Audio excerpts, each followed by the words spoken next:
pessoal, tudo bom? Bom dia, boa tarde, boa noite. Mais uma edição aqui do Cada Minuto Debate. Eu, Carlos Melo, editor do Cada Minuto. Célio Gomes, colunista, jornalista. Tudo bom, Célio? Como é que tá? Eu tento explicar nesse começo desse projeto que o formato mais ou menos do programa, né? O primeiro bloco a gente fala sobre um tema local, o segundo bloco sobre um tema nacional e o terceiro a gente fala sobre cultura e comportamento da nossa cidade, né? Esse programa vai estar no Cada Minuto TV, pessoal, e é o primeiro dos programas que vão estar nos agregadores de podcast, né? O site Cada Minuto vai anunciar isso, a gente vai estar tanto no YouTube quanto no podcast, você pode conferir dessas duas formas, né? O primeiro bloco, Célio, que a gente escolheu aqui para debater foi a questão do Braskem Pinheiro. Naturalmente que é um tema enorme, um tema que denota toda uma discussão. Mas, como ponto de partida para a gente se restringir, houve um novo protesto dos moradores na frente da Braskem, que denota um cansaço das pessoas, né? As pessoas não aguentam mais essa situação. A situação começou em 2019. E um desembargador do Tribunal de Justiça lá, o egrégio desembargador, que eu sinceramente nem preciso dizer o nome porque é uma tendência, ele simplesmente agiu, né? A justiça agiu finalmente no caso Pinheiro, agiu para proibir novos protestos. Né? Ele proibiu as pessoas que estão saindo das suas casas, né? Toda essa tragédia, a maior tragédia urbana, né? que o Brasil conhece, de sair das suas casas. Como está a situação dos moradores da Braskem? Como é que você observa isso 2, 3 anos após explodir tudo isso? A impressão que a gente tem não é boa, né? Para a situação dos moradores, uma indefinição, aparentemente as decisões concentradas na empresa, né? Com a Braskem, definindo os números, a possível indenização dos moradores. Pela reação dos moradores, muitos empreendedores, né, também que tinham negócios no local, insatisfeitos até hoje. Uma parte topou os termos do acordo da Braskem, que me parece ser uma coisa muito radical, né? O morador abrir mão de todos os seus direitos, enfim, da casa dele lá, que teve a vida inteira, e tem que aceitar um valor e os termos que a Braskem propõe. Esse processo teve aquela etapa demorada com a Defensoria Pública, o Ministério Público Estadual e Federal, reuniões intensas, permanentes com moradores, um desgaste tremendo ali ao longo de 2019, 2020. E o que a gente vê realmente é preocupante, porque parece que os donos do dinheiro que estão definindo isso. A demanda do morador está em segundo plano. O bairro, uma área é um caso único no Brasil, como você falou, realmente uma cidade fantasma dentro da capital alagoana hoje em dia ali. Já houve caso de morador voltando depois de mais de um ano, praticamente voltando para os escombros do que deixou, porque não conseguiu fechar com a Braskem. Essa decisão é lamentável, né? Confirma a coisa de que, enfim, a impressão lamentável de que o poder, o judiciário nesse caso, age em favor dos mais fortes e não dos mais fracos, né? Que é o caso que são os moradores. Foi um tema usado abusivamente na campanha eleitoral do ano passado para prefeito de Maceió. O atual prefeito, candidato na época, foi um dos que mais exploraram aquilo na campanha eleitoral, mostrou vários vídeos ali, prometeu que a prefeitura ia ajudar firmemente os moradores. Sinceramente, a gente não vê isso na prática. Apareceu um secretário aí convocando os moradores para fazer protesto. Francisco Salles. Isso é uma brincadeira, né? O secretário não tem que estar convocando ninguém para fazer protesto, ele tem que resolver o problema, porque é da prefeitura. O prefeito de JHC, então candidato, disse, frase dele, vamos para cima da Braskem.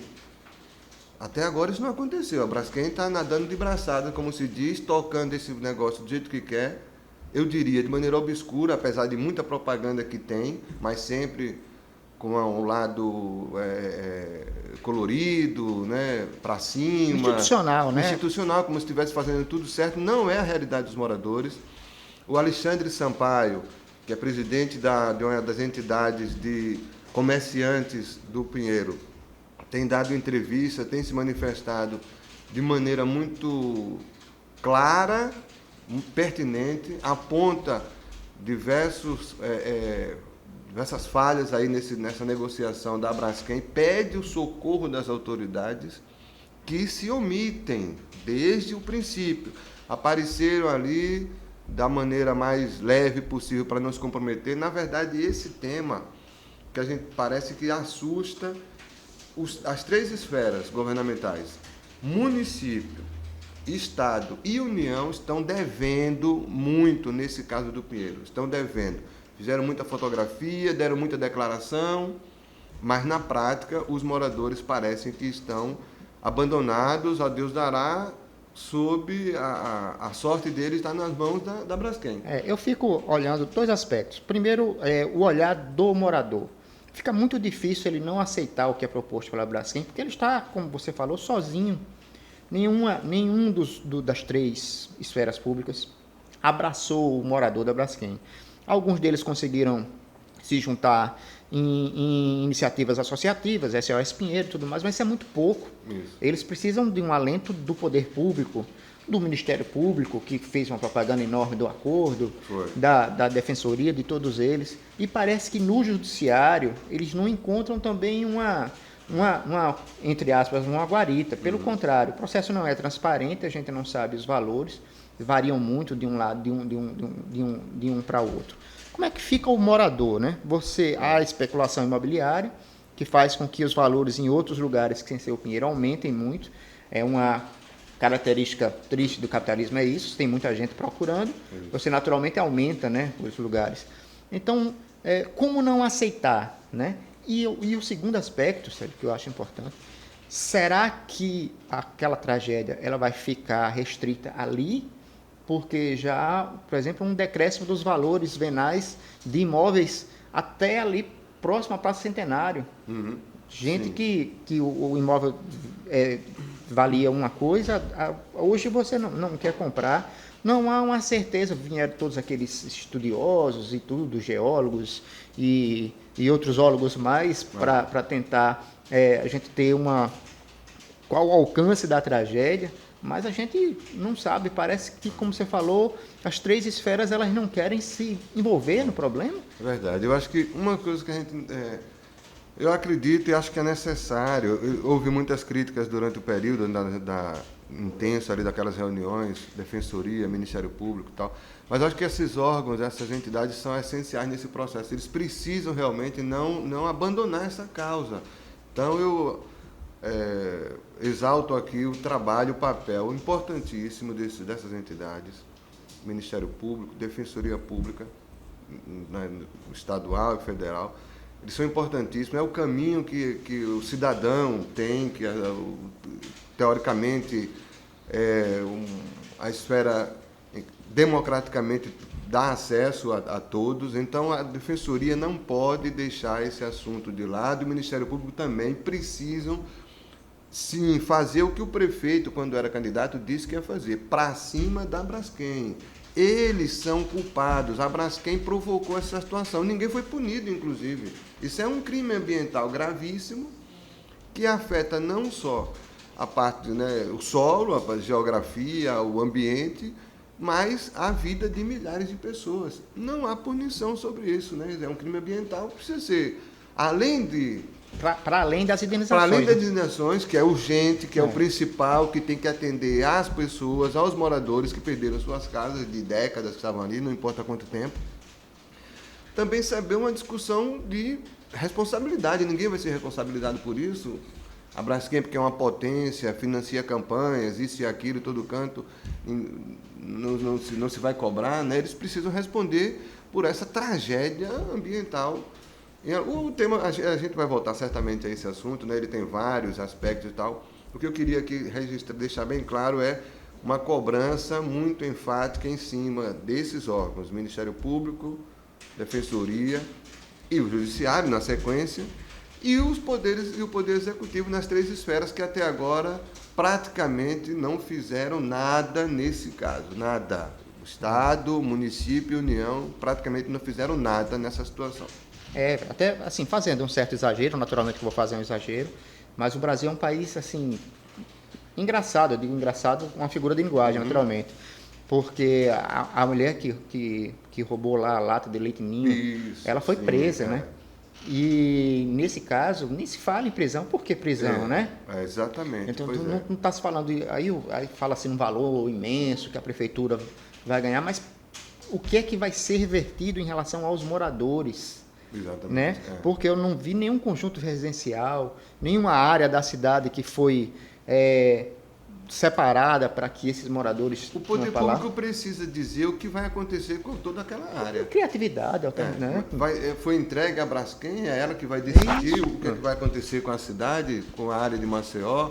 Não, a gente não sabe o que a prefeitura de Maceió pensa sobre isso. Nós não sabemos, né?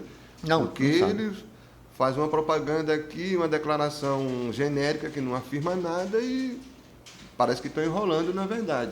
E fato é que nós temos bairros inteiros que parece que a cidade perdeu direito sobre eles e eles pertencem à Braskem, essa multinacional aí que fez o que fez e está tratando do assunto do jeito que quer, sem contestação de quem deveria contestar, né? Sem transparência, sem né? transparência, exatamente. Com o apoio do judiciário, né? Porque também seria, né, um ente interessante. Sem dúvida.